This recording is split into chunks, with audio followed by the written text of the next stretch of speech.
spirit of the adventure, the rules of the world, everything is not only packed in perfectly, but it's packed in interestingly and dramatically. It is a masterclass on how to begin a movie. Crick, how long do you think that opening sequence is? I have the answer.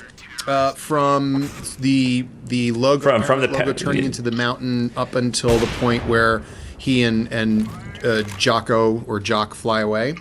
Yes.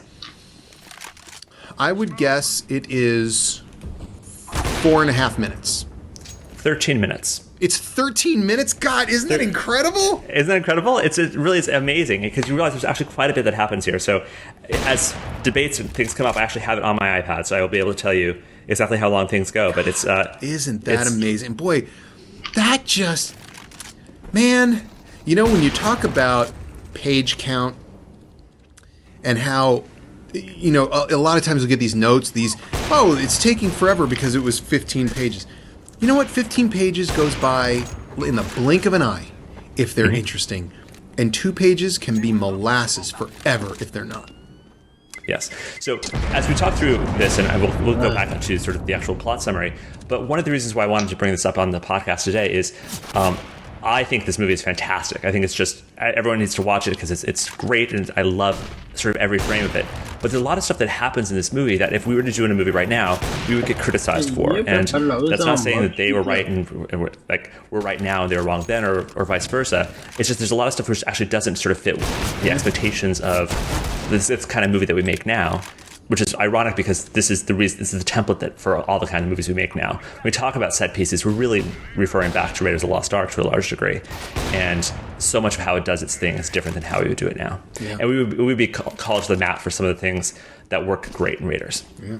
So about 13 minutes in, the plane flies off into the sunset, and now we are back to visit Indiana Jones in his normal life as a university professor. So a really quick class, whereas his archaeology class, his students are in love with him. The girl has "love you" on her eyelids. There's a weird little moment where the guy puts an apple on his desk, which I'll talk about later on. There's a scene with Brody, who's the museum curator, who's essentially his boss, and Brody says the army wants to meet with him. We then have quite a long scene where the 2 guys from the army explain that the Nazis are looking for something. I'm actually going to give you the Wikipedia summary because it's pretty complicated what actually happens to the scene. So the army says that they're looking for Abner Ravenwood, who is Indiana Jones' old mentor. Ravenwood is the leading expert on the ancient Egyptian city of Tanis and possesses the headpiece of an artifact called the Staff of Ra. Indiana deduces that the Nazis are searching for Tanis because it is believed to be the location of the Ark of the Covenant, the biblical chest built by the Israelites to contain the fragments of the Ten Commandments. The Nazis believe that if they acquire it, their armies will become invincible.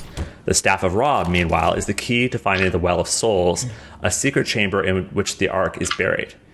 And that's a huge mouthful, and I think I want to circle back around to this later on to talk about how well Kasdan does this scene and how he keeps our hero driving the scene despite all of the exposition that's in there. Again, a masterclass. I love that scene. Maybe it's my favorite scene in the movie. And I'll talk about why with you as well when we get okay. So we'll circle back and get to that. So after that scene, which is a 5-minute scene, there's a quick moment back at Indiana Jones' house where Brody says the army's authorized his trip to go look for the Ark before the Nazis get there. So we're at 22 minutes into the movie at this point. We're in a seaplane to Nepal. We got our first animated map. Also on that plane is the first time we see the Nazi dressed in black. This is Arnold Todt. Todt, I think we're supposed to pronounce it? Todt, which is essentially the German word for death. Death, of course. Perfect. Although his name is never mentioned in the movie. Oh, how nice. Yep, we only know that from afterwards from the credits, but no one ever says his name in the movie. So we are arriving we know that Indy is going to Nepal, but interestingly, here for the first time we break perspective and we have a scene with Marion Ravenwood, who is Abner's daughter and Indy's former lover, and she's in a drinking contest, another iconic moment that's been quoted a lot of times, where Pistore, it seems like she's going to not be able to finish the shot, but then she finishes the shot and is able to drink the other. I always thought it was a man, but you watch it again and say, oh, it's a woman. She drinks the other person under the table. So breaking perspective is an important thing that happens here because it establishes, we'll say that why it's important, but we do break perspective when we see things from only Marion's point of view. Indiana Jones arrives. He explains what he's looking for. He says he'll give her $3,000 for this headpiece, for the staff. She says she'll think about it. Indiana Jones leaves. Toad arrives. Toad wants the headpiece. He will torture her. Indiana Jones arrives, and we have the second big set piece of the movie, which is a big fight in this bar. Over the course of this fight, the whole bar burns down. Toad gets his hand burned on the blistering hot headpiece of the staff. Indiana Jones and Marion are safe and alive, and Marion says, "I'm going to stick with you because I'm your goddamn partner." So they are going to be searching together for this next step of things. So they still have the headpiece, but they know the Nazis are onto it too. This is 33 minutes into the movie. This is where we could argue is the end of the first act. You could also argue the end of the first act was flying off to Nepal, but this feels like sort of more like that moment. Yep. So Indy and Marion travel to Cairo, where we meet Sallah, an old friend of Indy's.